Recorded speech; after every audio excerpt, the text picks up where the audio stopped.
ঢাকা ৮ আসনের স্বতন্ত্র প্রার্থী হাদিকে গুলি করে হত্যা চেষ্টার ঘটনায় এখন পর্যন্ত একজনকে শনাক্ত করা হলেও গ্রেপ্তার হয়নি কেউ। পুলিশ বলছে হামলাকারীদের গ্রেপ্তারের চেষ্টা চলছে, তবে প্রশ্ন হচ্ছে নির্বাচনের তফসিল ঘোষণার পরদিনই কারা কি উদ্দেশ্যে হাদিকে গুলি করলো। উত্তর খুঁজছেন সহকর্মী আশিক মাহমুদ। মা, পিম্পল 5 দিনেই চলে যাবে। যাবে না মা। জাপ নিমের 5 অংশের পাওয়ারে 5 দিনেই দূর হবে পিম্পল। হিমালয়া পিউরিফাইং নিম ফেস ওয়াশ। চলন্ত বাইক থেকে হাদিকে লক্ষ্য করে খুব কাছ থেকে গুলি করে শুটার। পরে দ্রুত গতিতে বাইক চালিয়ে পালিয়ে যায় তারা। গুলি করার ধরন ও পালিয়ে যাওয়ার কৌশল দেখে বোঝা যায় সন্ত্রাসীরা অত্যন্ত প্রশিক্ষিত শার্প শুটার। নির্বাচনের আগে একটি মহল টার্গেট কিলিংয়ে নামতে পারে এমন খবর শোনা যাচ্ছিল বহুদিন ধরে, যার একটি অডিও সামাজিক যোগাযোগ মাধ্যমে এরই মধ্যে ভাইরাল হয়েছে।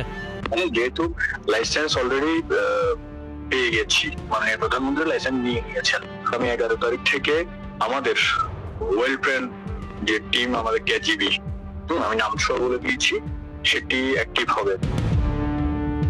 টার্গেট কিলিংয়ের এই বিষয়টি আরও পরিষ্কার হয় হাদির একটি ফেসবুক পোস্টে। গত 14 নভেম্বর নিজের ফেসবুক অ্যাকাউন্টে হাদি লেখেন, বিদেশি নম্বর থেকে ফোন করে তাকে হত্যার হুমকি দেয়া হচ্ছে। বেশ কিছু নম্বরের স্ক্রিনশটও শেয়ার করেন তিনি। বিষয়টি দেশের সব গোয়েন্দা সংস্থাকে জানানো হয়েছিল বলে ৭১কে নিশ্চিত করেছেন ইনকিলাব মঞ্চের সদস্য সচিব আব্দুল্লাহ আল জাবের। যে আমরা গোয়েন্দা সংস্থার যতগুলো সংস্থা রয়েছে সবাইকে আমরা অভিহিত করেছি হাদি ভাইয়ের ব্যাপারে, এবং হাদি ভাই নাম্বারগুলো পর্যন্ত তার প্রোফাইলে আপনারা দেখেছেন পোস্ট করেছে যে কারা তাকে হত্যার হুমকি দিচ্ছে। কিন্তু আমরা থানায় জিডি করেছি, কিন্তু এখন পর্যন্ত আমরা এর কোনো সুরাহা প্রশাসনের পক্ষ থেকে পাইনি। এই ঘটনার 1 মাস না পেরোতেই গত 11ই ডিসেম্বর গুলি করা হয় হাদিকে। এরই মধ্যে হামলাকারীদের একজনকে শনাক্ত করেছে আইন শৃঙ্খলা রক্ষাকারী বাহিনী। খোঁজ নিয়ে জানা গেছে এই যুবকের নাম ফয়সাল করিম মাসুদ ওরফে রাহুল, যিনি রাজধানীর আদাবর এলাকার নিষিদ্ধ সংগঠন ছাত্রলীগের নেতা জাহাঙ্গীর কবির নানকের ঘনিষ্ঠ জন বলেও জানা গেছে। গত 2 সপ্তাহ ধরে হাদির নির্বাচনী প্রচারণায় যুক্ত হয়েছিল সে। তার সাথে ছিল হেলাল নামের আদাবরের আরেক ছাত্রলীগ নেতা। মাসুদের সাথে আরও একজন ছিল, তার নাম হেলাল উদ্দিন, তিনি আদাবর থানার, এবং তারা দুইজন আসাদুজ্জামান খান কামালের যে নির্বাচনী ছিল এলাকা, সেইখানে তারা দুইজন আর কি এইটার কোঅর্ডিনেট করতো।